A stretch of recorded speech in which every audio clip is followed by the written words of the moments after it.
This is an art attack.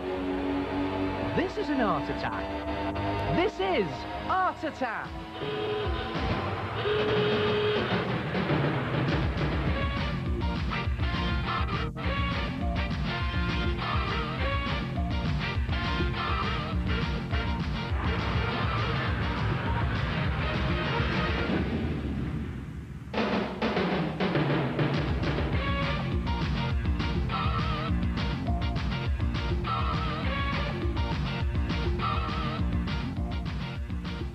Hello there.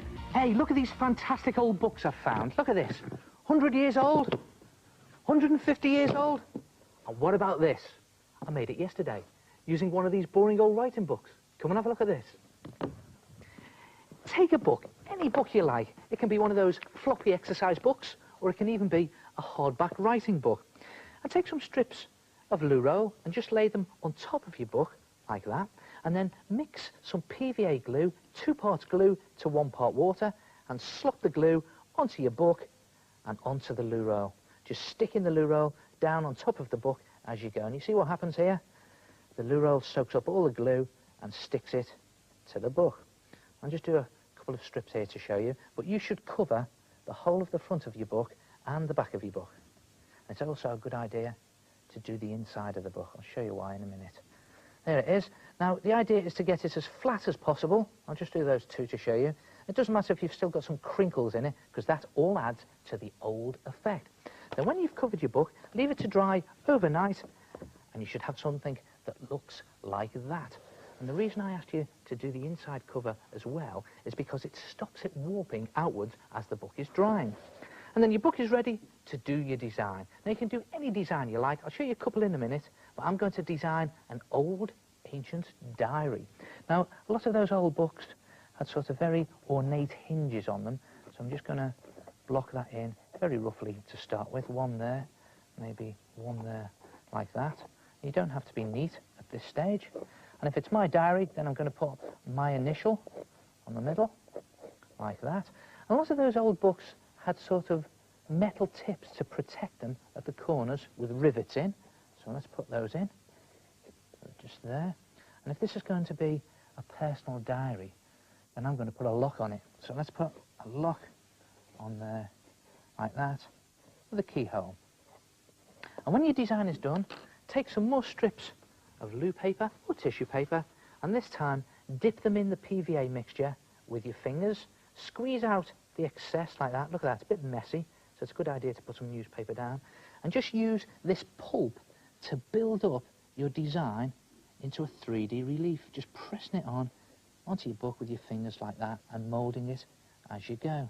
And build up the whole of your drawn design and leave that to dry overnight, and when it's dry, you'll have something that looks just like that. Look at that. And the PVA glue and toilet roll has gone all hard and stiff on the front of your book. And then paint your design. Now, you can paint it using poster paint or acrylic paint, but look what I've discovered. This stuff, boot polish. And if you just rub on some ordinary boot polish onto the front of your book, just rubbing it in to all the cracks and creases like that. Look at that, getting all over my fingers and everything there. And it just goes into all those creases and gives this great sort of old leather effect. And this is just ordinary brown tan shoe polish. You can get it from any shoe shop. And go over the whole of your book, and when you've covered your book, paint the metal bits. Now, you can paint them white or silver, or better still, use one of these things, a gold and silver pen. And that will actually go over, or just about anything really. It'll even go over the boot polish there that I've spilt onto that edge. There it is. Just going over all my metal bits.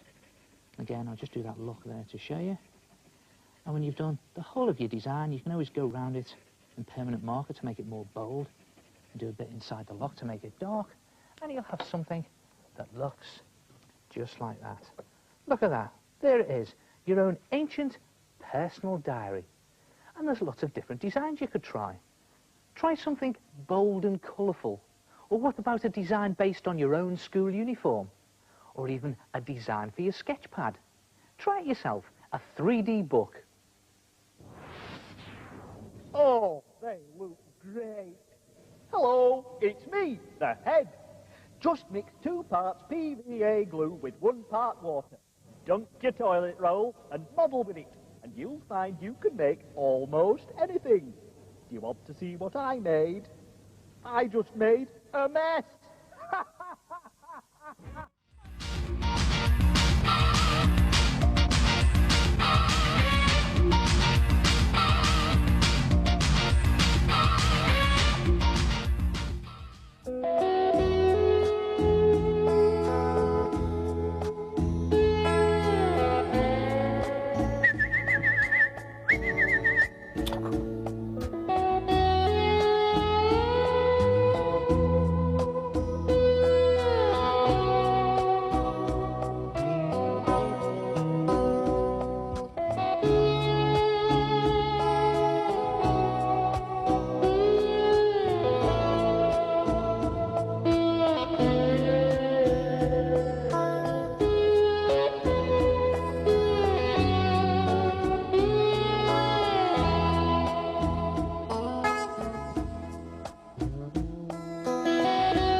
Oh, he did that very nicely and left all that seed to eat. To eat. To eat.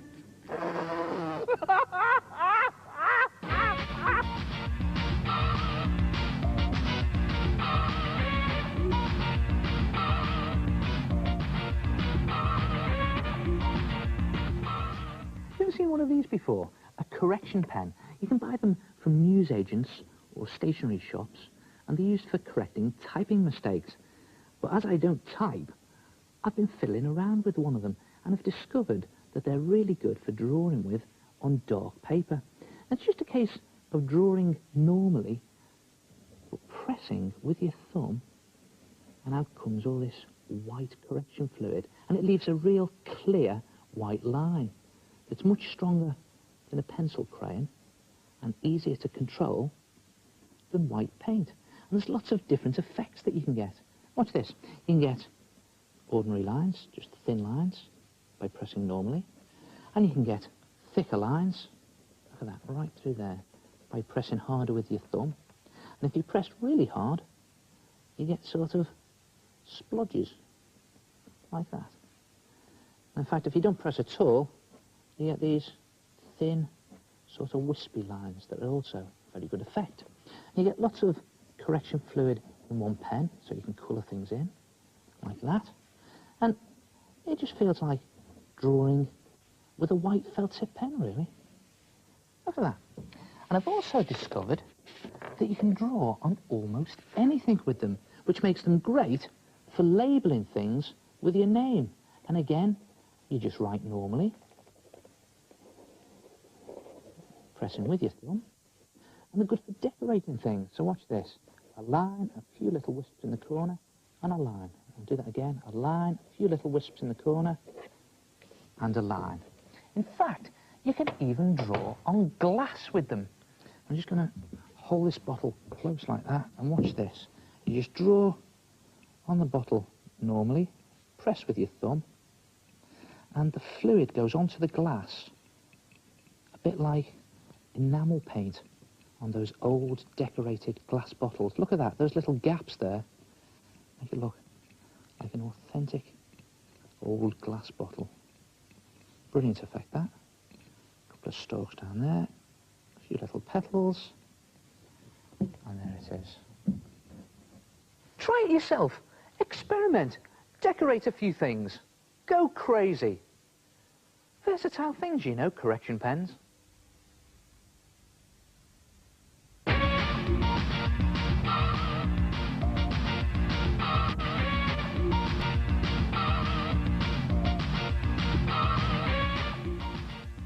Hello, my name is Shelley. I made this picture by using red, yellow and orange paint. And then I used black paper and cut out a ship's silhouette. And then I stuck it onto the painted piece. My name is Caitlin and this is my sunset picture, and I painted the sky first and then stuck on the black houses. Hello, I'm Katie. This is my sunset picture with two people flying a kite. Ah, what a brilliant effect. Sunset and silhouette pictures. Here's a great way of painting a sunset. Take some poster paint, red, orange and yellow. And if you haven't got any orange, you could always mix it using red and yellow. And then charge your brush up with plenty of water, dip it into your red paint, and then just start to paint stripes all the way across the top of your paper. Just going backwards and forwards like that, completely covering your paper as you go, until you get about a third of the way down your paper. Then rinse your brush out and charge your brush up with some orange paint, plenty of orange paint on there, and continue where you left off, just painting orange stripes, and look what's happening.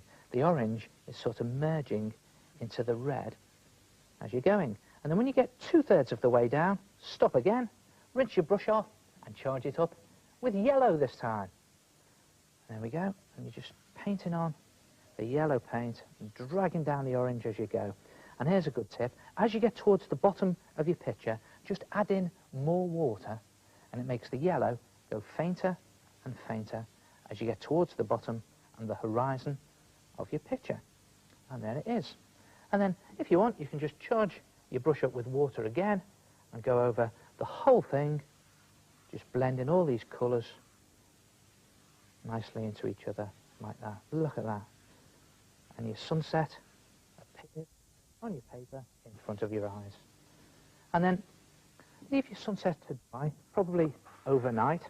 And in the meantime, draw some silhouette shapes onto a piece of black paper. Now, you can draw anything you like. You can draw buildings, people, animals, trees, absolutely anything. I'm just going to draw a very simple bridge here to show you. But it's a good idea to draw your picture at the bottom edge of your black paper, and also use a coloured pencil so you can see it. There it is. And then cut your silhouette shapes out, and when your sunset is dry, just line your silhouette shapes against the bottom of your sunset. Of course, you can make it as complicated as you like, or as simple as you like. Look at that. Just bring the bridge over to the tree there. And how about this? Look at that there. That was quite easy to draw. It took me ages to cut those windows out. And it's as simple as that. And just line up the silhouettes at the bottom of your sunset and then glue them down. And there you have it, a sunset and silhouette picture. Try it yourself, and I'll see you next time. Ta-ra.